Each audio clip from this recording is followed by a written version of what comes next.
So this is the bike. This is the dirty Moke at the moment. It's looking quite dirty. It does need a clean. I'll probably give it a bit of clean in a minute. I've just put the reflectors on. I don't know how long they're going to last. So this is my review.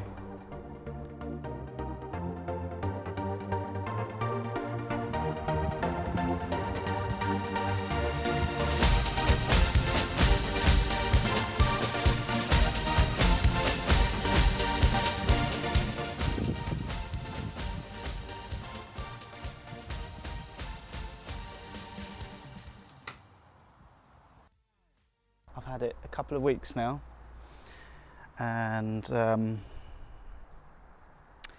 it's been a lot of fun. It's been a hell of a lot of fun.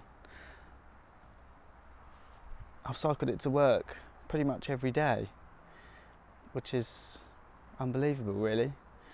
I've saved a lot of diesel, so it's already saved me money, and I have been getting to work quicker than on my normal bike, so it's saving me time as well. Probably about 20 minutes a day, which is quite a lot of life really. So when it turned up and I unpacked it, I remember thinking how big this light was. This light is absolutely huge. I haven't actually been riding with it, but I have tested it at night just in my garage, and it is bright. I think it's going to be really good. The diffuser or deflector, or whatever it's called on the front, really does deflect the light out really well. It is really bright. I think it's going to be amazing. It's a Cree LED bulb in there. I think this is proper glass actually. It's a solid thing. It obviously makes the bike look really retro, but it does have a proper function. So I'm really chuffed for that. I haven't fitted the backlight yet because I'm just waiting for that. That's going to turn up quite soon. But I have been messing around with the handlebars. So I have swapped these around, so it's much more one finger braking. So it's a lot more, I mean, you can fit two fingers on here, but you can ride like that as well with one finger, and same on this side. I've swapped these around, so it's much more one finger braking. You can do the gears.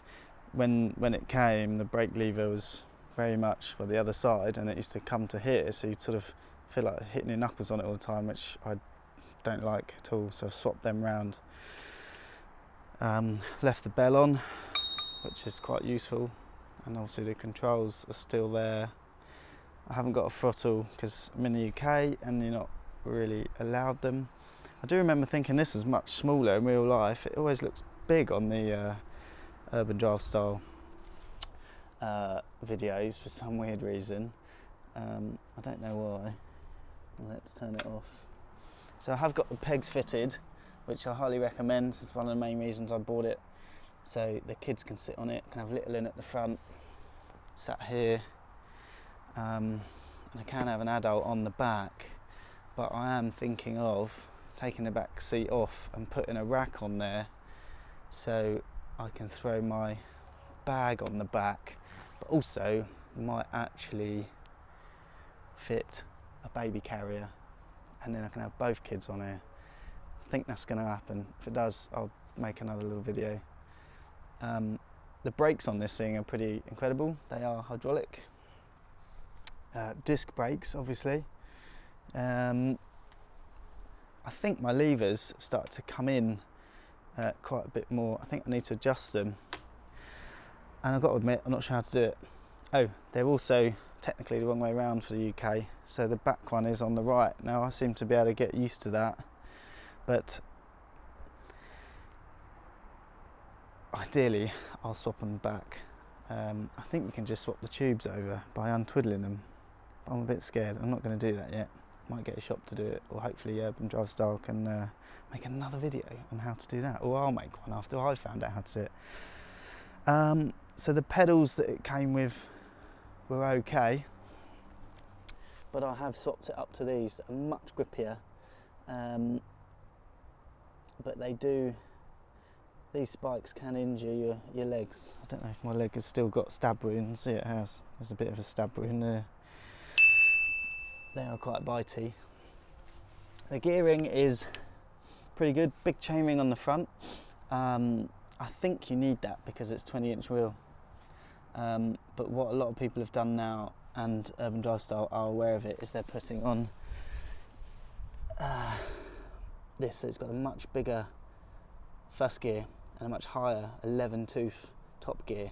Now this makes the gearing a hell of a lot better, so you can actually pedal up to sort of 40 kilometers an hour on downhill sections, which if you're trying to get the most out of your trip, you know, in terms of time and speed, that's really quite important. So this is a V3 Unimoke apparently.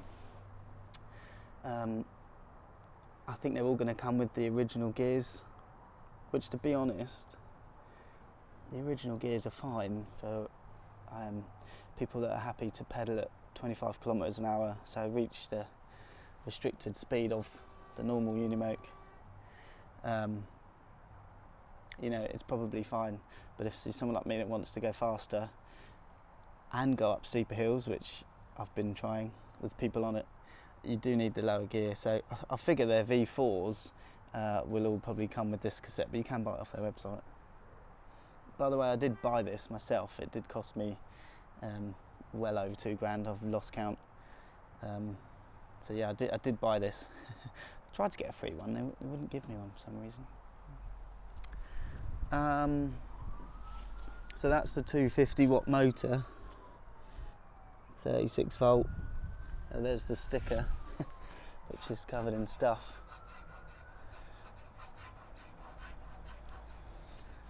There's the battery that slides in and out, which you'll see if you watch Urban Drive Style's other videos.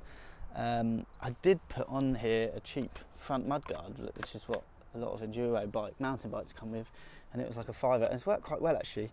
But the reason I have ordered some full mudguards from Urban Drive Style is because I take it out in all weathers. I've been cycling in rain and everything else, and the bike does get quite dirty, and I just thought for the longevity of the bike it'd be worth it. It'd be worth getting the proper mudguards, because I'm going to use this thing as a real daily driver. It's going to get used a lot throughout the winter, so I figure it's worth it. What else do people want to know? It is quite a heavy bike.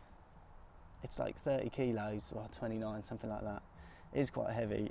I did get a puncture on this the other day, and I did have to sort of half carry the bike because the tyres are quite thin. These are like the best tyres I can get hold of. There aren't many out there. I have bought some Kevlar tape to hopefully beef them up. But yeah, I had to sort of half carry the bike. It was quite heavy. Just make sure you carry spare inner tube and spare spanner. I forgot my spanner like an idiot, so I couldn't get the rear wheel off and had to ask some local travellers to help me out. But they were helpful, and it was okay. It was good. I'm not really sure what else to talk about on this bike. I talked about tyre pressures a bit, now running at 25 psi, which I'd recommend to people, which is 1.5 bar, which is the lower amount that they recommend. The stand is good, well worth keeping on. Normally adds a lot of weight to a normal bike, but on here, where you've got the power, the weight doesn't really bother me. You do have to reduce the size of this. Most people have talked about that. So you just Allen key that off, and you can just move this up so the bike leans over a little bit more. It's just much sturdier like that. Oh yeah, could talk about the sizing, because I'm 5'10", and I can sit on it and actually just about get my feet flat on the floor,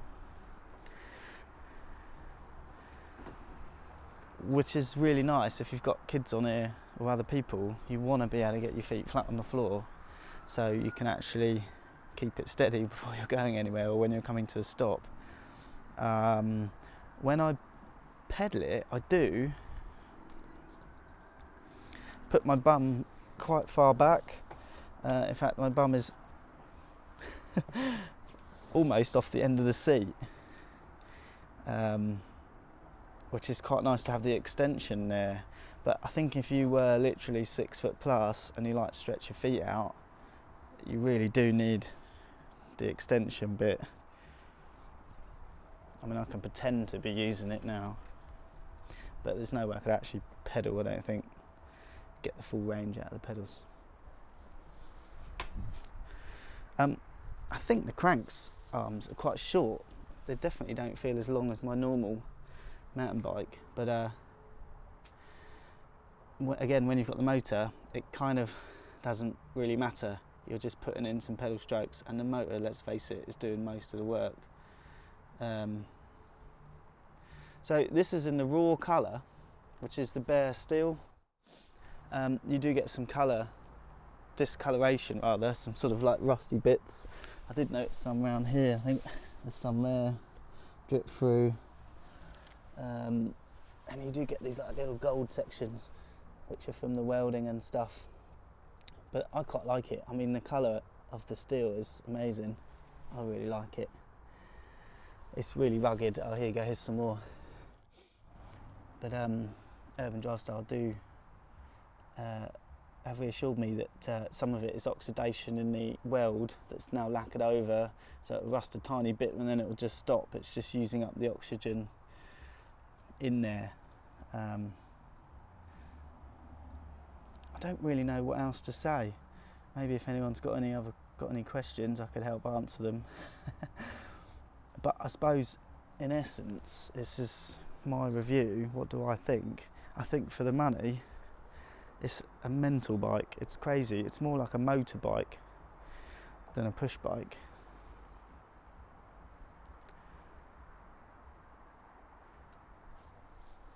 I've filled the holes in with these little bolts I bought online, so water doesn't get in.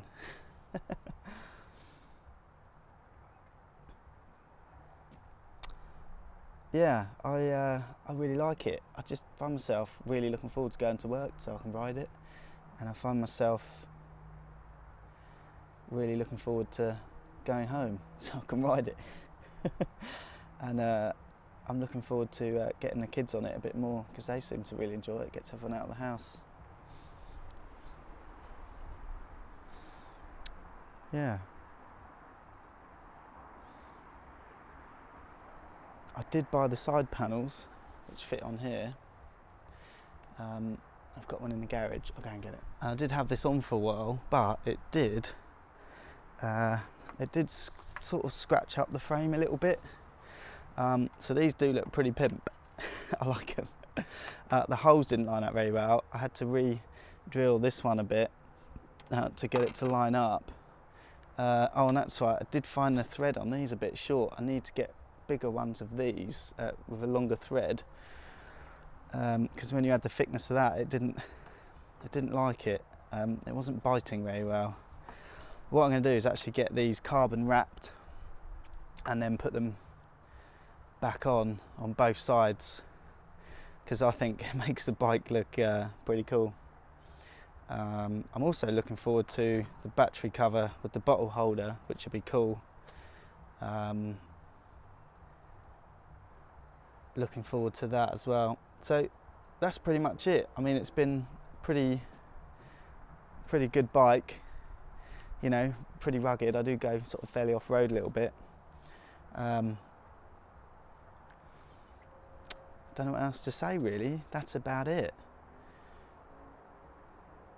It's a lot of fun, and for the money, I've seen others out there that are a hell of a lot more, but I can't really see why you would spend that. I suppose if you've got the money, go for it, and there are a lot of cheaper ones out there, but this has got a very high amp hour battery. I can get on flat, because I pedal, I think I could get over 70 kilometres range on this on one charge. Haven't actually proved that yet, but definitely over 60. I think on their website they say 40, but I'm sure you can get more than that if you're on flat and you're pedalling. So there you go. That's my review of the Unimoke. Ooh, the biggest bad thing is the waiting time when you order one. Everyone knows that, but you've just gotta wait, I suppose. That's the problem when something's popular, isn't it?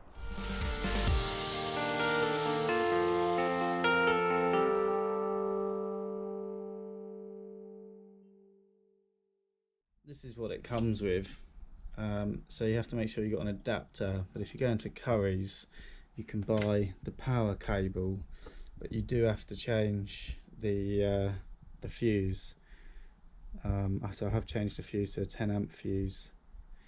5 is fine apparently, and then you can just run it straight through the charger like that. But this is the original one that came with it, but I probably won't be using it anymore.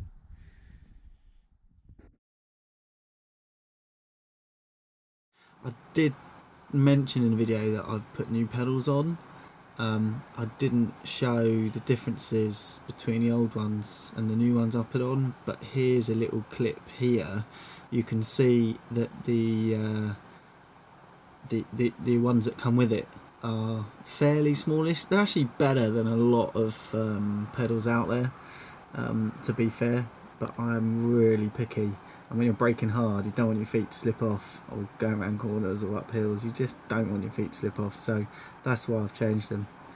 I might try the Unimoke ones with the grip tape on, just to see what they're like.